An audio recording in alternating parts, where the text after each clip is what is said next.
Life on the Mississippi by Mark Twain. Chapter 38. The House Beautiful.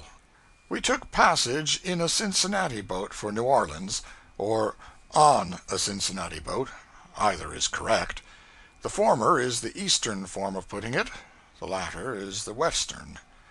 Mr. Dickens declined to agree that the Mississippi steamboats were magnificent, or that they were floating palaces, terms which had always been applied to them, terms which did not over-express the admiration with which the people viewed them. Mr. Dickens' position was unassailable, possibly. The people's position was certainly unassailable. If Mr. Dickens was comparing these boats with the Crown Jewels, or with the Taj, or with the Matterhorn, or with some other priceless or wonderful thing which he had seen, then they were not magnificent. He was right. The people compared them with what they had seen, and thus measured, thus judged, the boats were magnificent. The term was the correct one. It was not at all too strong. The people were as right as was Mr. Dickens. The steamboats were finer than anything on shore. Compared with superior dwelling houses and first-class hotels in the valley, they were indubitably magnificent. They were palaces. To a few people living in New Orleans and St. Louis, they were not magnificent, perhaps, not palaces, but to the great majority of those populations, and to the entire population spread over both banks between Baton Rouge and St. Louis, they were palaces. They tallied with the citizen's dream of what magnificence was, and satisfied it. Every town and village along that vast stretch of double river frontage had a best dwelling, finest dwelling, mansion, the home of its wealthiest and most conspicuous citizen. It is easy to describe it: large grassy yard with paling fence painted white, in fair repair, brick walk from gate to door, big, square, two-story frame house, painted white and porticoed like a Grecian temple, with this difference, that the imposing fluted columns and Corinthian capitals were a pathetic sham, being made of white pine and painted. Iron knocker, brass doorknob, discolored for lack of polishing. Within, an uncarpeted hall of planed boards, opening out of it a parlor 15 feet by 15, in some instances 5 or 10 feet larger. Ingrain carpet, mahogany center table, lamp on it with green paper shade, standing on a gridiron, so to speak, made of high-colored yarns by the young ladies of the house, and called a lamp mat. Several books piled and disposed with cast-iron exactness, according to an inherited and unchangeable plan, among them Tupper, much penciled, also Friendship's Offering, and Affection's Wreath, with their sappy inanities illustrated in die-away mezzotints, also Ossian, Alonzo and Melissa, maybe Ivanhoe, also Album, full of original poetry of the "Thou hast wounded the spirit that loved thee" breed. 2 or 3 goody-goody works, Shepherd of Salisbury Plain, etc., current number of the Chaste and Innocuous Goodies Ladies' Book, with painted fashion plate of wax-figure women with mouths all alike, lips and eyelids the same size, each 5-foot woman with a 2-inch wedge sticking from under her dress and letting on to be half of her foot. Polished airtight stove, new and deadly invention, with pipe passing through a board which closes up the discarded old fireplace. On each end of the wooden mantel over the fireplace a large basket of peaches and other fruits, natural size, all done in plaster, rudely, or in wax, and painted to resemble the originals, which they don't. Over middle of mantel, engraving, Washington crossing the Delaware. On the wall by the door, copy of it done in thunder and lightning crewels by one of the young ladies, work of art which would have made Washington hesitate about crossing, if he could have foreseen what advantage was going to be taken of it. Piano, kettle in disguise, with music, bound and unbound, piled on it, and on a stand nearby. Battle of Prague, Bird Waltz, Arkansas Traveler, Rosin the Bow, Marseille Hymn, on a lone barren isle, St. Helena, the last link is broken. She wore a wreath of roses the night when last we met. Go, forget me, why should sorrow o'er that brow a shadow fling?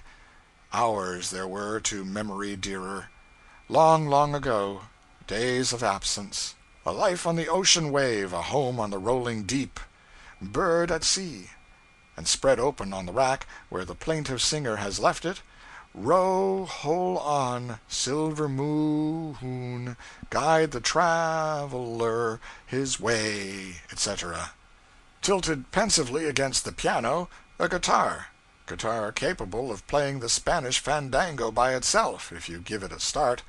Frantic work of art on the wall, pious motto, done on the premises, sometimes in colored yarns, sometimes in faded grasses. Progenitor of the God bless our home of modern commerce. Framed in black moldings on the wall, other works of arts, conceived and committed on the premises by the young ladies, being grim black and white crayons, landscapes mostly, lake, solitary sailboat, petrified clouds, pre-geological trees on shore, anthracite precipice, name of criminal conspicuous in the corner. Lithograph, Napoleon crossing the Alps. Lithograph, the grave at St. Helena. Steel plates, Trumbull's Battle of Bunker Hill, and the sally from Gibraltar. Copper plates, Moses smiting the rock, and Return of the Prodigal Son. In the big gilt frame, Slander the Family in Oil. Papa holding a book, Constitution of the United States. Guitar leaning against Mama, blue ribbons fluttering from its neck. The young ladies, as children, in slippers and scalloped pantalettes, one embracing toy horse, the other beguiling kitten with ball of yarn, and both simpering up at Mama, who simpers back. These persons all fresh, raw, and red, apparently skinned. Opposite, in gilt frame, Grandpa and Grandma at 30 and 22, stiff, old-fashioned, high-collared, puff-sleeved, glaring pallidly out from a background of solid Egyptian night. Under a glass French clock dome, large bouquet of stiff flowers done in corpsey white wax. Pyramidal what-not in the corner, the shelves occupied chiefly with bric-a-brac of the period, disposed with an eye to best effect. Shell, with the Lord's Prayer carved on it. Another shell, of the long oval sort, narrow, straight orifice 3 inches long, running from end to end. Portrait of Washington carved on it, not well done. The shell had Washington's mouth originally. Artists should have built to that. These two are memorials of the long-ago bridal trip to New Orleans and the French market. Other bric-a-brac, California specimens, quartz with gold wart adhering, old Guinea gold locket with circlet of ancestral hair in it, Indian arrowheads of flint, pair of bead moccasins from uncle who crossed the plains, 3 alum baskets of various colors, being skeleton frame of wire clothed on with cubes of crystallized alum in the rock candy style, works of art which were achieved by the young ladies, their doubles and duplicates to be found upon all what-nots in the land. Convention of desiccated bugs and butterflies pinned to a card. Painted toy dog seated upon bellows attachment, drops its underjaw and squeaks when pressed upon. Sugar candy rabbit, limbs and features merged together, not strongly defined. Pewter presidential campaign medal. Miniature cardboard wood sawyer, to be attached to the stovepipe and operated by the heat. Small Napoleon done in wax. Spread open daguerreotypes of dim children, parents, cousins, aunts, and friends, in all attitudes but customary ones. No templed portico at back, and manufactured landscapes stretching away in the distance. That came in later, with the photograph. All these vague figures lavishly chained and ringed, metal indicated and secured from doubt by stripes and splashes of vivid gold bronze, all of them too much combed, too much fixed up, and all of them uncomfortable in inflexible Sunday clothes of a pattern which the spectator cannot realize could ever have been in fashion. Husband and wife generally grouped together, husband sitting, wife standing, with hand on his shoulder, and both preserving all these fading years some traceable effect of the daguerreotype's brisk, "Now smile, if you please." Bracketed over what not, place of special sacredness, an outrage in watercolor done by the young niece that came on a visit long ago, and died. Pity, too, for she might have repented of this in time. Horsehair chairs, horsehair sofa, which keeps sliding from under you, window shades of oil stuff, with milkmaids and ruined castles stenciled on them in fierce colors, lambrequins dependent from gaudy boxings of beaten tin, gilded, bedrooms with rag carpets, bedsteads of corded sort with a sag in the middle, the cords needing tightening, snuffy feather-bed, not aired often enough, cane-seat chairs, splint-bottomed rocker, looking-glass on wall, school slate size, veneered frame, inherited bureau, wash-bowl and pitcher, possibly, but not certainly, brass candlestick, tallow candle, snuffers, nothing else in the room, not a bathroom in the house, and no visitor likely to come along who has ever seen one. That was the residence of the principal citizen all the way from the suburbs of New Orleans to the edge of St. Louis. When he stepped aboard a big fine steamboat, he entered a new and marvelous world. Chimney tops cut to counterfeit a spraying crown of plumes and maybe painted red, pilot house, hurricane deck, boiler deck guards, all garnished with white wooden filigree work of fanciful patterns, gilt acorns topping the derricks, gilt deer horns over the big bell, gaudy symbolical picture on the paddle box, possibly, big roomy boiler deck painted blue and furnished with Windsor armchairs, inside a far-receding snow-white cabin, porcelain knob and oil picture on every stateroom door, curving patterns of filigree work touched up with gilding, stretching overhead all down the converging vista. Big chandeliers every little way, each an April shower of glittering glass drops. Lovely rainbow light falling everywhere from the colored glazing of the skylights. The whole a long-drawn, resplendent tunnel, a bewildering and soul-satisfying spectacle. In the ladies' cabin a pink and white Wilton carpet, as soft as mush and glorified with a ravishing pattern of gigantic flowers. Then the bridal chamber. The animal that invented that idea was still alive and unhanged at that day.